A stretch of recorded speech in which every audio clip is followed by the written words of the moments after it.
photography very much played a large role in her life. She got given this Kodak camera, and she obviously clearly had great fun using it. Both of them really became fashion icons.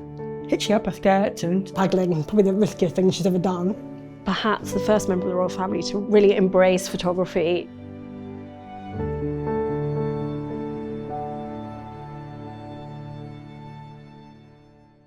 Alexandra was married to Edward, the eldest son of Queen Victoria, and for the last few decades of the 19th century she was Princess of Wales, and in 1901, on the accession of Edward VII, she became Queen Consort.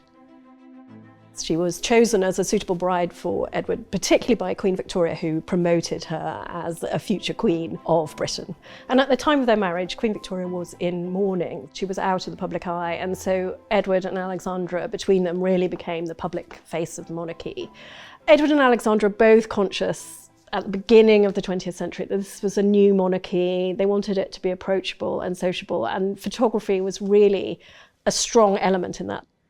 Alexandra was incredibly popular. She was this young, attractive figure and had great mass appeal. And of course, her photograph would appear endlessly in public.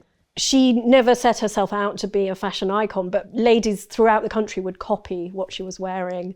She was noted in Vogue magazine as the legitimate head of fashion throughout the British dominions.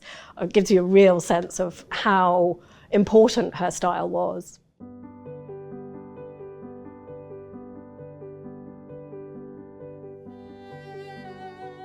Photography had been invented early in the 19th century, and the royal family really took to it wholeheartedly. Queen Victoria and Prince Albert both had a fascination with photography, particularly Prince Albert. Edward would have been aware from a young age of photography. As a young man, before his marriage, Edward travelled particularly to the Middle East, and he was accompanied by an official photographer who would have photographed the landscapes and the monuments that he saw, particularly in Egypt, for example. Of course, Edward had seen photographs of several potential brides, and Alexandra was the one who appealed the most to him. Alexandra really embraced photography. She was both a photographer herself and she collected photography, and she absolutely surrounded herself with photographs of friends and family. If you look at any image of Queen Alexandra's rooms at that period, she is surrounded by photographs. It's almost impossible to over-exaggerate how crowded her interiors were, and every surface would be covered in small framed photographs, unframed photographs falling out of letter racks. I mean, she just, everywhere you looked, there was another photograph.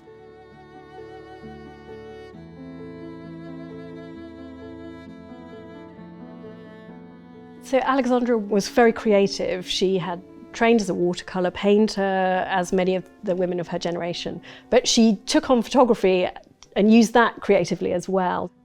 Okay, well here's the album that was put together by Alexandra, and they've got about 30 pages of her designs.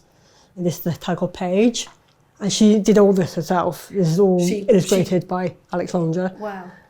This is quite a fun, very fun sort of page. She's actually drawn the envelopes with post stamps and with photographs of people as if it's slotted inside. And then we've got the red marks are the sealing wax. As it goes through, it gets more sort of busy and fun.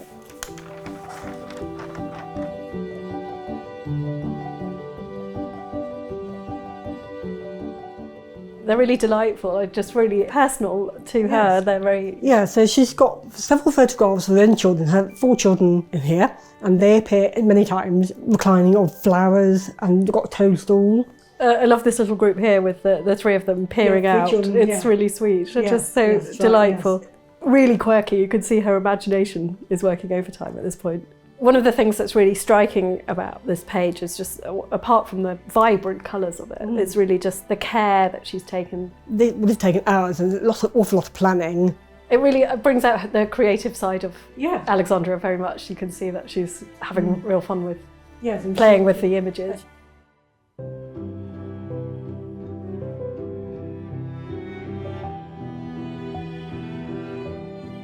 While she was Princess of Wales, Alexandra suffered from a bout of rheumatic fever, which meant she was not very mobile, and so she took up photography and other creative hobbies, really, which she could undertake while she was sitting down, and obviously photography was ideal for that.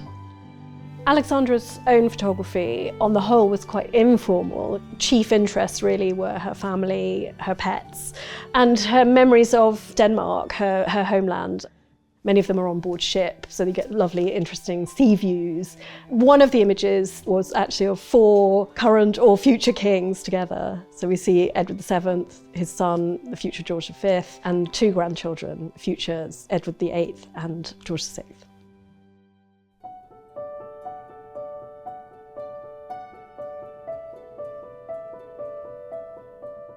One of the unique things Alexandra did with photography was to commission a bespoke tea service with her own photographs on it.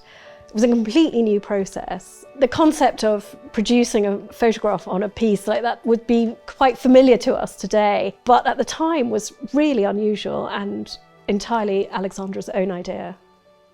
These photographs, we know, were taken by Alexandra herself. Yes. Well, these come from Kodak cameras. They were invented in 1884, and Alexandra was given one of these first cameras, the #1 Kodak camera. She had this lovely idea of having it displayed on a tea set. So one of the interesting things about this service is that Alexandra obviously chose a very personal group of material to be produced on this service. Well, this is one of my favourites, I think. This is obviously somebody paddling in the sea. Quite formally dressed, but then she's got her skirts hiked up quite high. And we think this might actually be Alexandra's daughter, Victoria. Yes, I think so. And, she's obviously really enjoying herself. Be able to hitch up a skirt and have paddling, probably the riskiest thing she's ever done. Yes. It's lovely. So we have her daughter here, also playing in the garden with a small child. Yes, that's Victoria, and a little girl called Alexandra Harvey. She was the daughter of the rector of the church at Edwardian. And of course she's a real fondness for animals, so there's a number of pieces with either dogs or horses in them. I mean, this was the first time she used a camera, and the fact that she was so confident that they would look good on a tea set was marvellous, really. Yes.